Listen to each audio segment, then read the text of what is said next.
Pak Tomo tolong disiapkan tafsir Ibnu Katsirnya ya supaya Ya, kita Ikhwan. bisa nanti menjawabnya ya atau Sudah disiapkan. membahasnya dengan sempurna. Saya bacakan dulu tentang mufradahnya saja dulu ya. Nanti setelah itu kita baca tafsirnya. Ayat-ayat ini setelah Allah Ta'ala menjelaskan sekian banyaknya mulai ayat 1 sampai ayat 17 ya.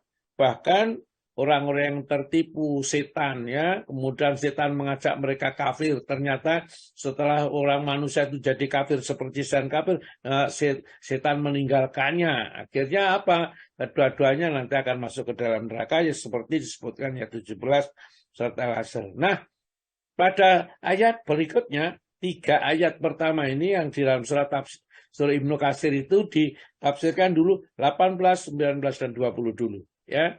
Nanti setelah itu ayat berikutnya. Nanti kita baca tafsirnya. Allah mengingatkan kembali kepada manusia yang lalai ya, supaya mereka tetap bertakwa kepada Allah dan jangan itu saja ya, siapkan segala amal soleh supaya kita nanti di saat menghadap kepada Allah Subhanahu wa Ta'ala ada menjadi orang yang istimewa yang diterima oleh Allah sebagai hambanya yang memang layak untuk mendapat karunia surga yang diberikan oleh Allah. Maka dari itu disebutkan nanti la yastawi ashabun nari wa ashabul jannah ashabul jannati mulfaizun ya. Jadi ya ayyuhalladzina amanu, wahai orang-orang yang beriman, ittaqullah, perbaikilah takwamu kepada Allah. Takwa ini gampangannya yang paling mudah di artinya sebesar berapa manut kita, nurut kita kepada Allah Ta'ala. Berapa nilai kualitas nurut kita kepada Allah tak kala Allah memerintahkan dan Allah melarang. Itu namanya takwa. Kalau kita betul-betul nurut kepada Allah tanpa reserve ya, itu maka itulah yang nama takwa yang seperti yang pernah dilakukan oleh Nabi Ibrahim alaihissalam tatkala diminta oleh Allah untuk menjadi orang Islam. Qala aslamtu lirabbil alamin, aku menyerah sepenuhnya kepada Rabb semesta alam. Qala lahu rabbu aslim, tatkala Tuhan mereka bertekannya kepadanya, aslim, berserahlah diri, jadilah orang muslim kamu. Qala aslamtu lirabbil alamin. Ini dalam surat Al-Baqarah 131. Jadi seperti itu. Jadi kalau kita sudah menyerah sepenuhnya, itu menjadi orang yang pasrah kepada Allah. Kalau sudah takwa, sudah manut diatur oleh Allah, menyerahkan diri sepenuhnya kepada Allah, semua yang diperintah dikerjakan semampunya, yang dilarang ditinggalkan, maka kemudian ditekankan oleh Allah, wal tangzur, maka perhatikanlah nafsu masing-masing orang, maka tamat lihat apa yang sudah dipersiapkan untuk bekal menuju Allah besok itu apa ya, amal apa yang kira-kira kita tidak malu kalau ditanya oleh Allah nanti tatkala mendapat Allah tak menghadap kepada Allah Subhanahu wa Ta'ala, apa kira-kira. Apa dengan harta yang kita miliki, misalnya kita sudah berbagi dengan orang lain. Dengan ilmu yang kita miliki, kita sudah amalkan dan kita sampaikan dengan orang lain. Nanti sebentar kita baca nanti tafsirnya. Ya, ini saya sampaikan dulu makna mufradahnya dulu. Ya, wal tangzurun apa hendaklah memperhatikan, ya, mengkoreksi diri nafsun jiwa atau seseorang maqaddamat lighad, apa yang telah dikerjakan untuk menghadap Allah, itu maksudnya persiapan amal soleh yang nanti akan ditanyakan oleh Allah berupa tobat dan seterusnya yang akan menjadikan dia seorang yang terbersihkan dari dosa. Kemudian diulangi lagi oleh Allah, wattaqullah, menunjukkan bahwa takwa kepada Allah, nurutnya kepada Allah, pasrah bongkoan kepada Allah sangat penting sekali. Maka diulangi lagi, wattaqullah. Dalam satu ayat 2 kali Allah mengingatkan ittaqullah, yang satu wattaqullah, dan takwalah kepada Allah. Kenapa kok begitu ditekankan? Innallaha khabirum bima ta'malun. Allah sangat teliti, sangat awas. Kita lupa, Allah ingat. Ya, kita merasa tidak diketahui siapapun. Allah ternyata mengetahui semua perbuatan kita. Yang rahasia, yang sampai apa yang terbetik di dalam hati pun, maka Allah itu mengetahui. Ya, Innallah, sesungguhnya Allah khabirun, dia maha mengetahui, maha teliti bima ta'malun, terhadap apa yang kamu kerjakan. Seandainya kita mengerti hanya satu ayat ini saja, ya, ayat yang kurang paham, tidak mengerti, maka tidak pantas seorang itu yang berhadapan di hadapan Allah itu berbuat yang tidak disukai oleh Allah. Dan tidak pantas bahwa kita mengerjakan sesuatu perbuatan yang dimurkai oleh Allah. Tidak pantas ini. Mencaci, menghina kepada orang lain. Nggak sempat. Kenapa? Allah Ta'ala nanti yang akan dilihat kita sendiri. Tidak melihat bagaimana kamu mengoreksi orang lain. Tidak. Wal tangzur nafsu ma qaddamat ligad wattaqullaha innallaha khabirum bima ta'malun. 3 perintah yang sangat seakan-akan ditekankan sekali, ya. Jangan sampai ditinggalkan bahwa kita harus bersiap diri, tetap menjaga takwanya kepada Allah. Sebab apa? Allah Maha teliti terhadap apa yang kita kerjakan, ya. Kemudian diberi contoh oleh Allah Subhanahu wa taala terhadap orang-orang yang enggak manut. Wala takunu kalladzina nasullaha. Jangan kamu menjadi orang yang lupa kepada Allah, fa'ansahum angkusahum, maka kamu lupa kepada dirimu sendiri. Punya harta tidak mengerti manfaatnya, punya ilmu tidak bisa digunakan untuk berbagi dengan yang lain dan seterusnya.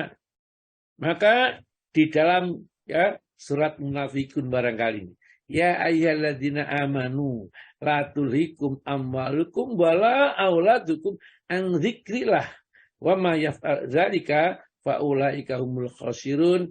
Itu surat Al-Munafikun ayat yang ke-9, ya. Allah mengingatkan, wahai orang-orang yang beriman, la tulhikum amwalukum, jangan sampai melalaikan kamu.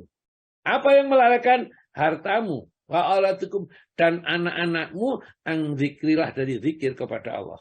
Kalau di ayat ini, wala takunu kalladzina nasullaha fa ansahum anfusahum, jangan kamu menjadi orang yang lupa kepada Allah, lupa berzikir kepada Allah, lupa kepada perintah Allah, lupa kepada persiapanmu saat ketemu dengan Allah, sehingga Allah nanti melupakan diri kita, ya. Fa'ansahum angkusahum, maka Allah pun akan maka dirimu akan lupa kepada kepentingan kita, bahwa kita butuh selamat di hadapan Allah. Orang yang seperti itu disebutkan oleh Allah, ulaika humul fasikun. Orang itu orang fasik. Orang fasik itu orang yang banyak melanggar aturan-aturan Allah, syariat-syariat Allah, padahal dia mengerti. Orang korupsi itu minimal fasik, ya, minimal fasik. Nah, orang fasik itu semua tempatnya neraka. Orang zalim, orang fasik, ya, orang munafik, orang kafir, semua akan digiring nanti ke dalam neraka. Kalau orang fasik itu mungkin orang Islam juga fasik, ya, karena orang Islam sudah mengerti hukum, dilanggar sendiri dan terus berbuat maksiat. Orang Islam yang masih suka judi, minum khamr, zina, itu fasik, ya, orang-orang fasik. Nah, kalau tidak berhenti dan tidak bertobat kepada Allah sebelum rohnya dicabut oleh malakul maut, maka tempatnya di dalam neraka. Meskipun tidak kekal, tapi tidak enak di dalam neraka itu, yang enak di dalam surga. Sampai Allah menjelaskan, la yastawi, ayat 20, la yastawi, tidak sama, ashabun nari wa ashabul jannah, orang yang menempati neraka, penghuni neraka dengan penghuni surga sama, jauh sekali perbedaannya, kata Allah Ta'ala. Orang fasik itu orang calon neraka, orang yang bertakwa kepada Allah, beriman bertakwa itu orang calon penghuni surga. Kemudian hanya singkat Allah menjelaskan, ashabul jannati humul faizun, ya, penghuni surga itu ada orang-orang yang beruntung. Baik, mari kita lihat tafsir Ibnu Katsir. Tafsirnya yang ditulis Ibnu Katsir, ya. Ibnu Katsir memang memberi tafsiran ayat yang ke-18 sampai 20 dulu. Monggo Pak Tomo dibacakan tafsirnya, akan menjelaskan. Bismillah. Imam Ahmad meriwayatkan dari Al-Mundhir bin Jarir dari ayahnya, ia berkata, kami pernah bersama Rasulullah SAW di permulaan siang. Lalu suatu yang mendatangi beliau dalam keadaan tidak beralas kaki, tidak berpakaian, membungkus diri dengan kulit macan atau sejenis mantel dengan menyandang pedang. Kebanyakan mereka berasal dari Mundor. Bahkan seluruhnya berasal dari suku Mundor. Maka raut wajah Rasulullah SAW pun berubah ketika melihat keadaan mereka yang demikian miskin itu. Kemudian beliau masuk, lalu keluar lagi dan memerintahkan Bilal untuk mengumandangkan azan. Maka Bilal mengumandangkan azan, kemudian iqamah, lalu beliau mengerjakan sholat. Setelah itu beliau berkhutbah. Beliau berkata, "Wahai sekalian manusia, bertakwalah kepada Tuhanmu yang telah menciptakan kamu dari satu, dan daripadanya Allah menciptakan istrinya, dan daripadanya atau keduanya Allah memperkembangbiakkan laki-laki dan perempuan yang banyak. Dan bertakwalah kepada Allah yang dengan mempergunakan namanya kamu saling meminta satu sama yang lain. Dan peliharalah hubungan silaturahim. Sesungguhnya Allah selalu menjaga dan mengawasi kamu." Lalu beliau membaca ayat yang terdapat pada surat Al-Hasyr. Dan hendaklah setiap diri memperhatikan apa yang telah diperbuatnya untuk hari esok. Seseorang menyedekahkan sebagian dari dinar, dirham, pakaian, satu sok gandum, dan satu sok kurma, sehingga akhirnya beliau mengatakan, meskipun hanya dengan satu belah kurma. Ya, sampaikan. Imam Ahmad meriwayatkan satu riwayat yang pada saat itu, suatu saat ada sekelompok orang suku Mudhar namanya. Ya, mereka itu datang dalam kondisi sangat memprihatinkan.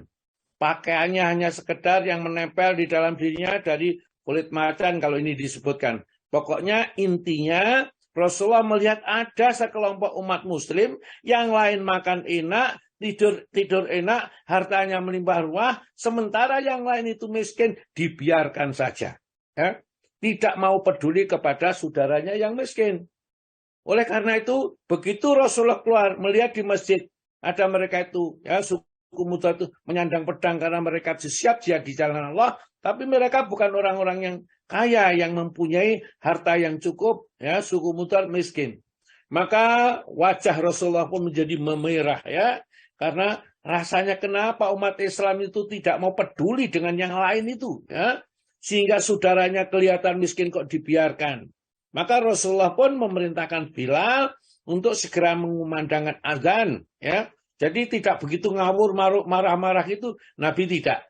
Disuruh Bilal mengumandangkan azan pada saat azan zuhur, ya, atau azan asar tidak disebutkan azan. Setelah selesai azan, maka Rasulullah memberi nasihat.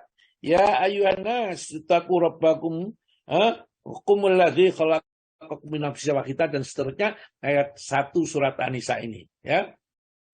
Jadi memerintahkan kepada para sahabat yang sudah diberikan kenikmatan itu supaya mau berbagi dengan yang lain, ya. Ya ayyuhan nasu taqu rabbakum allati khalaqakum min nafsin wahidah wa khalaqa minha zawjaha wa basa minhuma rijalan katsiran wa nisaa wattaqullaha allazi tasaaluna bihi wal arham innallaha kana 'alaikum raqiba. Ya. Jadi ayat itu menunjukkan kita itu sudah bersaudara karena diciptakan dari diri yang satu, yaitu dari Nabi Adam alaihissalam, sehingga bisa berkembang biak laki-laki dan perempuan. Maka jangan membiarkan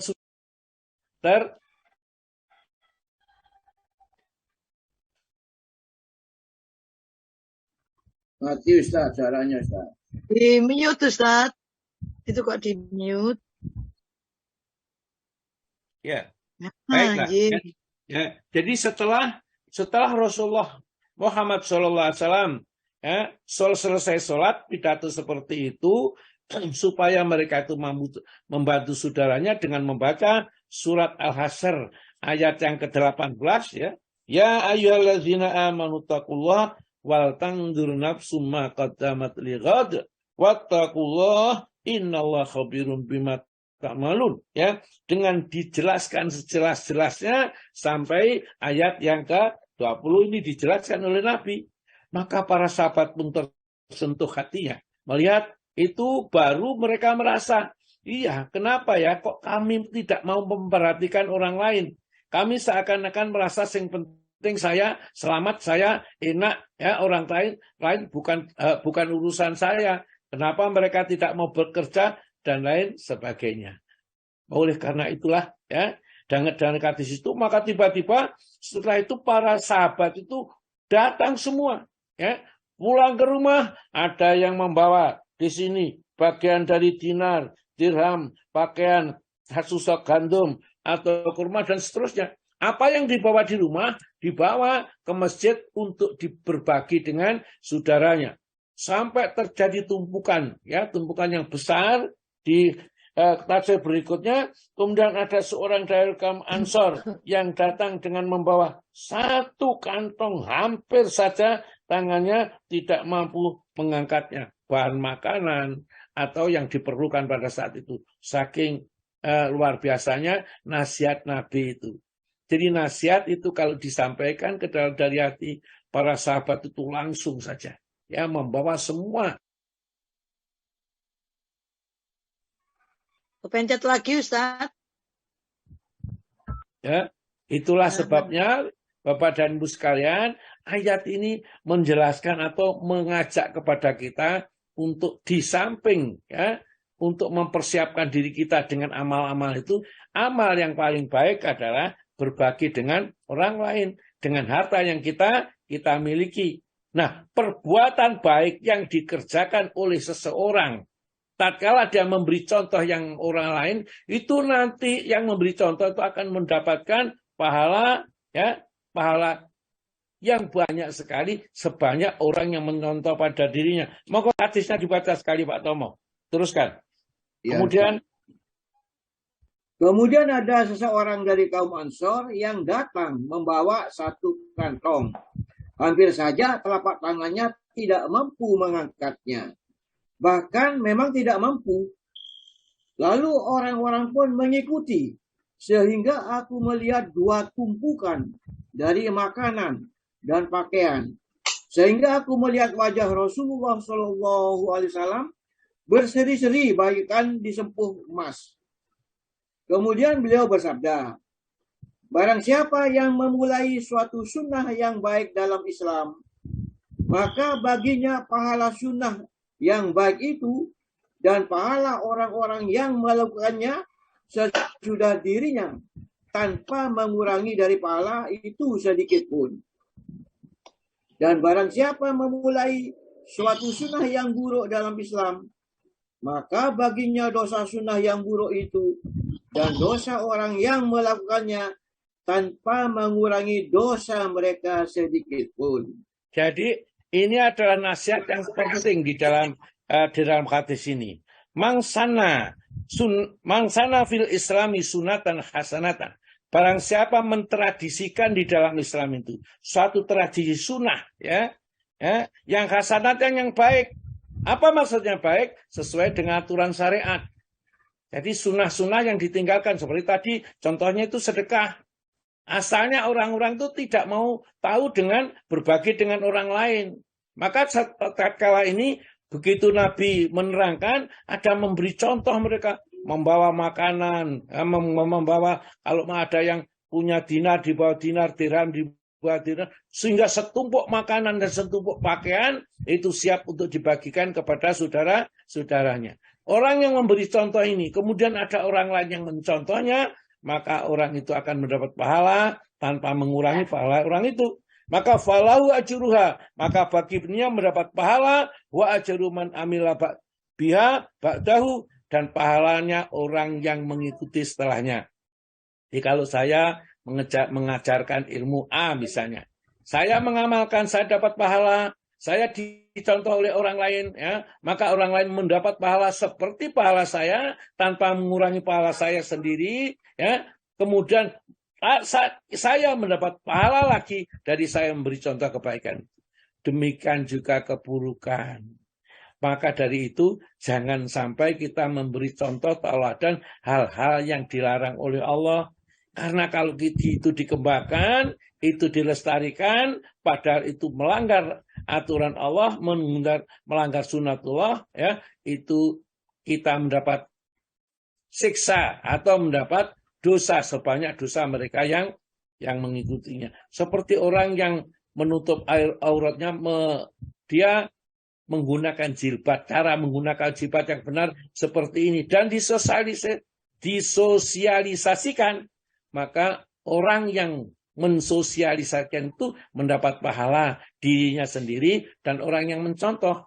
Dan sebaliknya orang yang membuka aurat, ya, di situ tidak ada orang-orang perempuan yang keluar lari-lari pagi pakai sepatu katoan cekak, tidak ada orang yang mencontohi satu, diikuti oleh banyak orang, maka dia akan mendapat dosa sebanyak orang yang mengikuti itu pula. Inilah di dalam Islam itu jangan sampai kita menjadi pelopornya contoh-contoh keburukan sehingga amal yang kita kerjakan itu membuahkan suatu kemalangan besok di akhirat kelak. Monggo hadis tersebut, monggo Pak.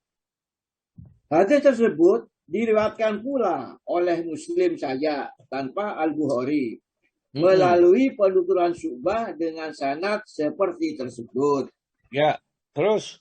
Dengan demikian, firman Allah Ta'ala, ya ayyuhalladzina amanu taqullah, wahai orang-orang yang beriman, bertakwalah kepada Allah, merupakan perintah untuk senantiasa bertakwa kepadanya.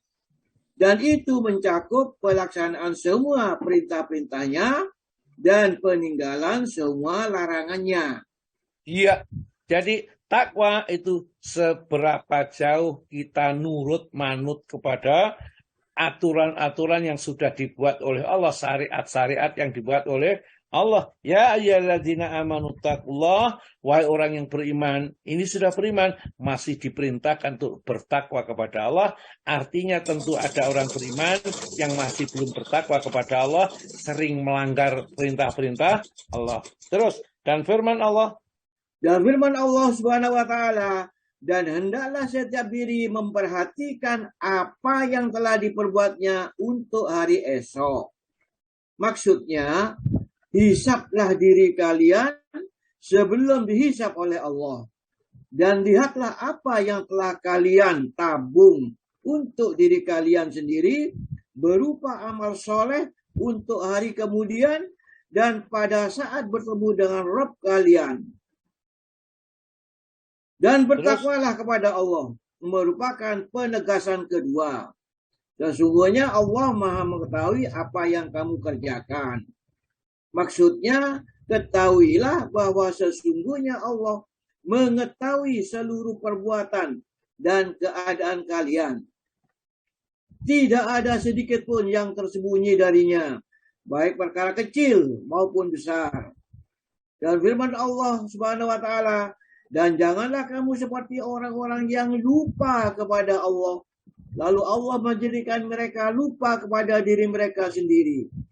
Yakni janganlah kalian lupa berzikir kepada Allah Subhanahu wa Ta'ala, sehingga Allah pun akan menjadikan kalian lupa berbuat untuk kepentingan kalian sendiri yang bermanfaat bagi kalian di akhirat kelak. Karena sesungguhnya balasan itu sesuai dengan amal perbuatan. Karena itu Allah berfirman, mereka itulah orang-orang yang fasik. Ya, yakni orang-orang yang keluar dari ketaatan kepada Allah, yang binasa pada hari kiamat dan merugi pada hari pembalasan kelak. Sebagaimana Allah berfirman, hai orang-orang yang beriman, janganlah harta-hartamu dan anak-anakmu melalaikanmu dalam mengingat Allah atau dari mengingat Allah. Barang siapa yang berbuat demikian, maka itulah orang-orang yang merugi. Al-Munafiqun ayat ke-9. Jadi kembali lagi diingatkan dalam tafsir Ibnu Katsir itu wal tangdur nafsu maqaddamat lihat itu hendaklah kita membuat tabungan amal, ya, perbuatan baik. Nanti suatu saat kalau kita sudah kembali kepada Allah, amal-amal baik kita itulah yang akan satu menyelamatkan kita dari bencana yang mengerikan, yang kedua juga bisa meningkatkan derajat-derajat kita di sisi Allah Subhanahu wa taala. Sama-sama sholat diperintahkan sholat, sudah sholat, maka masih ada wattaqullah. Sholat itu hanya jangan wajib saja, tapi kerjakanlah sholat-sholat sunnah. Karena apa? Karena kita tidak tahu apakah ada sholat-sholat wajib yang mungkin tidak diterima oleh Allah karena tidak sempurna syarat dan rukunnya. Dan semakin banyak kita mengerjakan sunnah-sunnah yang diperintahkan dalam agama ini, orang itu semakin dekat kepada Allah, karena Allah itu tidak bisa didekati dengan jarak, nasab, ya, ataupun juga pangkat dan derajat, tapi didekati Allah itu dengan ketakwakan kita kepada Allah, dengan ilmu kita kepada Allah Ta'ala. Innallaha khabirun bima ta'malun, ya, sesungguhnya Allah mengerti semua apa yang kita kerjakan. Sehingga wala takunu kalladzina nasullaha fa ansahum anfusahum, jangan seperti orang yang lupa kepada Allah sehingga dia lupa kepada kepentingan dirinya sendiri, tidak mau berzikir kepada Allah, tidak mau beramal baik untuk persiapan besok tatkala menghadap kepada Allah. Ulaika humul fasiqun, mereka itulah orang yang fasik, orang-orang yang keluar dari ketaatan kepada Allah yang nanti akan binasa di hari kiamat kelak. Maka Allah mengingatkan kepada kita di dalam surat Munafikun ayat yang ke-9, ya ayyuhalladzina amanu la tulhikum amwalukum wala auladukum an dzikrillah wa may yaf'al dzalika fa ulaika humul khasirun. Kalau sampai harta dan anaknya melupakan kita zikir kepada Allah, ingat kepada Allah, mengambah kepada Allah, akhirnya kita memperturutkan hawa nafsu, maka ulaika humul khasirun, ulaika humul khasirun, mereka pasti akan rugi. Rugi kalau di akhirat itu tidak ada istilah yang akan didapati oleh orang yang rugi kecuali masuk neraka. Kalau humul muflihun, orang yang beruntung, itu adalah orang yang masuk ke dalam surga. Jadi kalimat yang sederhana, yang berakibat fatal. Kalau khosirun, orang yang rugi, masuk neraka berarti. Nah, amalnya tidak dinilai. Kalau muflihun, arah orang yang beruntung, yang dimasukkan surga, karena amalnya akan dinilai sebagai amal soleh, yang nanti akan dibalas oleh Allah dengan surganya. Ya, mudah-mudahan 3 ayat dulu yang kita bicarakan ini, masih sedikit lagi, ada tafsirnya itu Pak Firman. Firman Allah Subhanahu wa taala lebih lanjut, tidak sama penghuni-penghuni neraka dengan penghuni-penghuni surga. Maksudnya, para penghuni surga dan penghuni neraka itu tidak akan sama di hadapan hukum Allah pada hari kiamat kelak. Dalam ayat lain, terdapat dalil yang menunjukkan bahwa Allah Subhanahu wa taala memuliakan orang-orang yang baik dan menghinakan orang-orang yang jahat. Oleh karena itu di sini Allah Subhanahu wa taala berfirman, para penghuni surga itulah orang-orang yang beruntung. Iya. Yakni orang-orang yang selamat dan terbebas dari adab Allah Subhanahu wa taala. Mati Ustaz. Dimut Ustaz. Mati lagi Orang yang Ustaz. berbakti kepada Allah, yang beriman, beramal soleh itu betul-betul nanti akan ditempatkan oleh Allah di tempat yang penuh kenikmatan, yakni surga. Wa idal fujara la fi jahim. Orang-orang kafir, orang-orang fujar, orang yang banyak melakukan perbuatan maksiat, benar-benar ditempatkan di dalam neraka jahim. Maka disebutkan la yastawi, boten sami, tidak sama ashabun, penghuni neraka, wa ashabul jannah, dan penghuni surga. Ya sudah jelas, Allah menjelaskan penghuni ashabul jannah itu humul faizun, karena penghuni surga itulah orang yang beruntung, sedangkan penghuni orang yang paling rugi besok di akhirat. Baiklah, sampai di ayat 20 dulu sementara, ya, supaya kita muatannya tidak terlalu berat nanti, sedikit demi sedikit yang tahu diamalkan, kemudian ditularkan kepada orang lain. Pesan saya, ya jangan ilmu itu berhenti kepada kita. Usahakan kita harus menjadi salesnya Allah gitu. Jadi dai itu salesnya Allah. Sampaikan apa yang diperintahkan oleh Allah kepada kita kepada orang yang tidak mengerti. Banyak sekali, Pak. Ya, Bapak kalau punya masjid ya atau musola di sekitarnya, cobalah di sana baca aja buku. Misalnya kita baca hadis Riyadhus Shalihin atau kalau paling gampang hadis yang ringan aja kitab Arba'in An-Nawawiyah. Bapak beli bukunya namanya Al-Wafi. Ya, itu penjelasannya cukup jelas. Kita baca saja di sana. Nanti Allah akan memberikan ilmu, orang-orang itu nanti akhirnya bisa mengerti. Dan kita otomatis diperbaiki oleh Allah Ta'ala. Yuslih lakum a'malakum. Setelah itu, wa yakfir lakum dzunubakum. Ya, amal kita diperbaiki oleh Allah, dosa-dosa kita diampuni oleh Allah. Wa mayuti'illaha wa rasulahu, barang siapa senantiasa taat hanya kepada Allah dan Rasulnya, faqad faza fawzan azima, sungguh mereka itu mendapat keuntungan-keuntungan yang sangat besar sekali. Jadi ikuti Allah dan Rasulnya saja. Tidak usah pakai yang lain-lain. Ya, itu Allah dan Rasul sudah mencukupi segala-galanya. Kalau ada ulama kita ikuti, ya ulama yang mengikuti Allah dan Rasulnya tidak apa-apa. Kita boleh mengikuti si A, B, C, dan D boleh. Asalkan ulama yang kita ikuti sebagai teladan, sebagai ikutan kita, itu adalah berpedoman dengan Al-Quran dan Sunnah, ikut Allah dan Rasulnya. Karena Allah Ta'ala berfirman, wa mayyuti'i rasulah faqad ata Allah. Barang siapa mentaati Rasulnya, berarti sama dengan taat kepada Allah Subhanahu wa Ta'ala. Ya, jadi sampai di sini dulu. Sementara kita lanjutkan dengan sesi berikutnya, sesi tanya jawab. Kalau masih ada yang bertanya, kalau sudah tidak ada yang bertanya, barangkali bisa ditutup doa. Kalau ada sesi 3 nanti yang ada yang mengikuti, monggo. Kalau tidak ada juga, kita tutup aja. Tidak apa-apa, kita tidak usah ngoyo banyak-banyakan. Yang penting sedikit bisa kita amal.